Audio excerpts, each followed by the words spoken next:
Welcome back for another drawing. Today we will be doing Unit Standard 25705 Task 4. This is the cone transition truncated at the top. So here's the drawing we did last time. This was Task 3. This cone's truncated at the bottom. The new drawing will be truncated at the top and the base will come down all the way to the bottom. I'm going to use roughly the same measurements because it fits on the page. Here are the measurement changes. I'm going to make a vertical height of 275 so it fits better onto the page. The base will be all the way down to here. I'm going to put through a 30-degree cut at the top. Apart from that, all the measurements will remain the same. I've made my adjustment down the bottom for my scale of 1 to 4. 280 now becomes 275 in vertical height, so that will have a scaled down size of 68.75. Now I've had a few comments and a bit of feedback from some of the students doing this, and some have asked, is this the only way of doing it? No, it's like most things. I'm sure there is a different way of doing it. We're using radial line. You could use triangulation. In this case, I'm using a method that I've used in the workshop with great success in my 46 years of engineering. So this method will work and it will get you through the assessment. One thing we have learnt that, as I said, there's more than one way of skinning a cat. To fit this on the page, or if it was bigger, we could simply turn it this way. Now quite often you'll get a drawing and the item will be drawn in the view that it's assembled in, and this helps the engineer to understand how things fit up a wee bit better. So you could quite happily draw it on this angle. For better understanding, I'm going to keep with how we drew this one. This is a one from task 3, of course. We're doing task 4. I'm going to use the same cone and position it this way. So to start, I'm going to need a horizontal line and a vertical line. Again, you will be drawing your lines a lot lighter. Mine are dark because it's easy for you to see on the camera. This vertical line can be drawn as a center line. That's a long line, a dash, a long line, and a dash. The base is 360 wide, and divide that by 4, I end up with 90. So half of 90 is 45.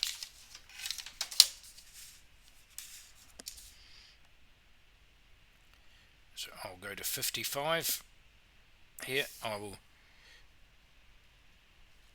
put a mark there, and I will measure it, double checking that I actually do have 90, and that is spot on. I'm going to need a half circle below here, so I'll draw that in now.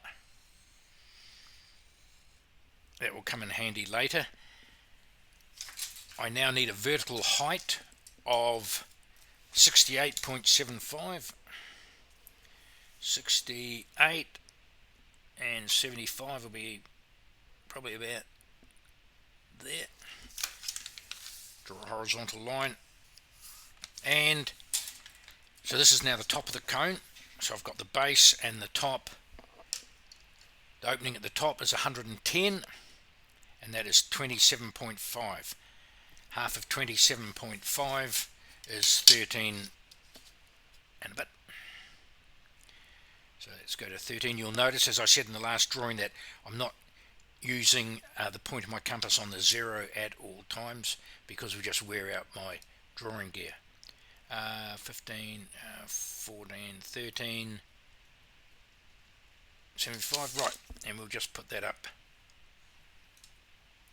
here, and that represents the top of my cone.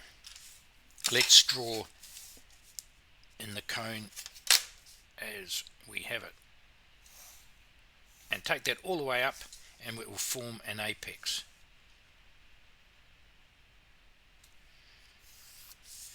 So we have the apex of our cone, the top of our cone, and the base. Now the base is straight. Now it can be truncated at any angle you like. You will use your compass to get the angle that is stipulated in the assessment. Okay, and make sure you got your compass around the right way. I'm just going to use 30 degrees because it's quick and easy, and that is 30 degrees down there. Now I can ink that in. Righto, I've drawn in the body of the cone with the truncated part at the top at 30 degrees. I've identified the apex. Now what I have to do next, I've drawn this half circle in down the bottom. I have to divide that into 6 equal parts. So I can do that simply by using the radius that I had before and using these points. I can divide this circle into 6 equal parts. I can double check that with my 30-60 degree set square, and I'll just draw those in darker because they'll all be in the same place, and check that. From this point to here, this point to here, and that just double checks and proves my accuracy. Now that we've got these points on this half circle, I'll just lift it up and show you what we've done. So we've got these points on this half circle. We have to take those points vertically up. So that's vertically up to the bottom of our cone. I'll use a blue pen for that.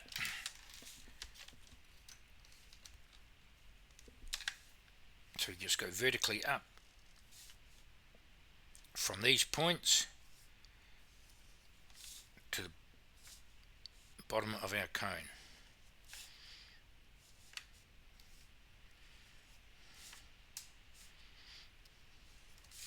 Now where those points meet at the bottom,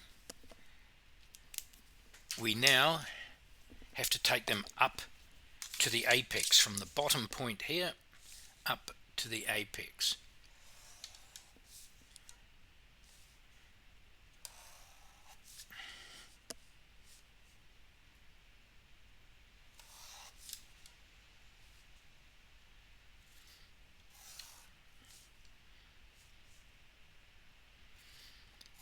And what we're looking for is where they cut the truncated portion of the cone. Okay, right. Now, next step is to simply get our compass on the apex, and we need to draw the base in.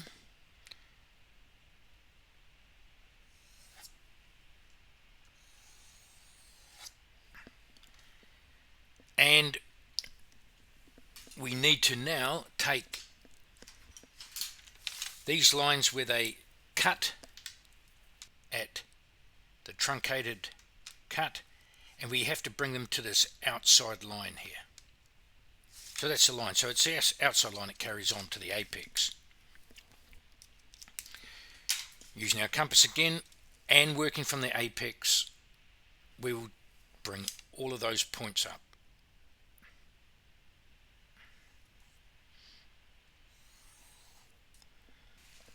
So if I bring this in closer, you can see that I've taken all of those arcs from the right hand side of the cone. Next step is to identify a start point for our pattern, and we can just randomly throw a line in down here, and it must go to our apex, so we'll put that up there. And that can be the start of our pattern. From that point, we take 1/6 of our circle, just simply measure it with our compass. I like to take 3 chunks of it to make sure the compass is reading right. As you can see, that's a wee bit over. We'll just come in a fraction. Try it again. Make sure I get the point of the compass in exactly the right spot, and boom, we're on it. Okay, so I'm going to step off 12 portions.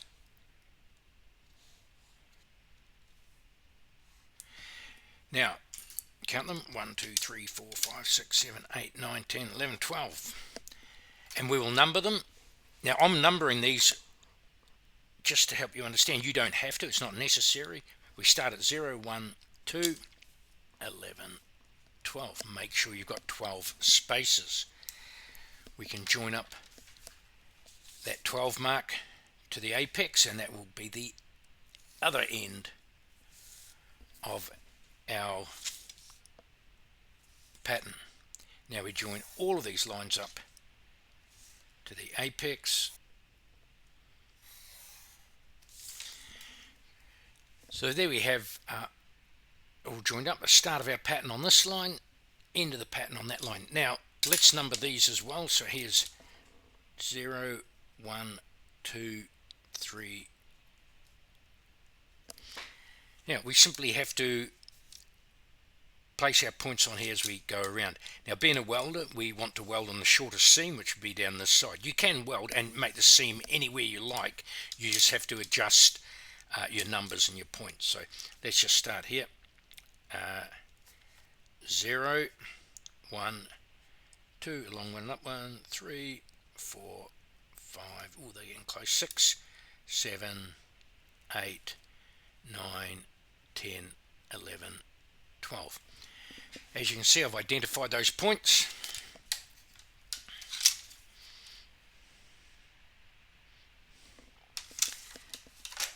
And using my trusty French curves, we will join them up.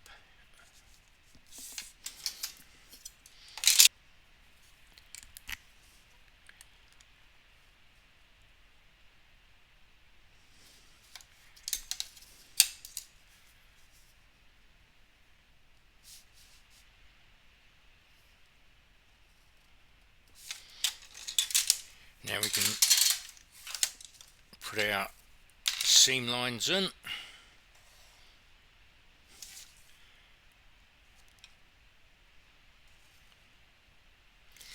Now I have a bit of a dilemma in that I can't do this out of curve with my compass. It's not dark enough. I know you can see it, but here's a little trick that I've come up with. I've just got my plastic ruler, been out the garage and drilled some holes in it. Hopefully I've got a couple the right size here. Yes, we have. So I'll just put a point in the apex and bring my circle around. And there we have our completed pattern for the truncated cone, truncated at the top of course. And if we cut this pattern out and roll it up, we would have a 3D image of that. Now don't forget, for the assessment, if the question asks for it, you will have to do the maths down here. Don't forget, the maths is all done as if this was the real size. So if you dimension this drawing, dimension it to the full size. So if it's 400 across the bottom, you must put 400, not your scaled down size. So put all the information required on the drawing as requested in the assessment question, and you'll be fine. There you go. All done. Thank you for watching.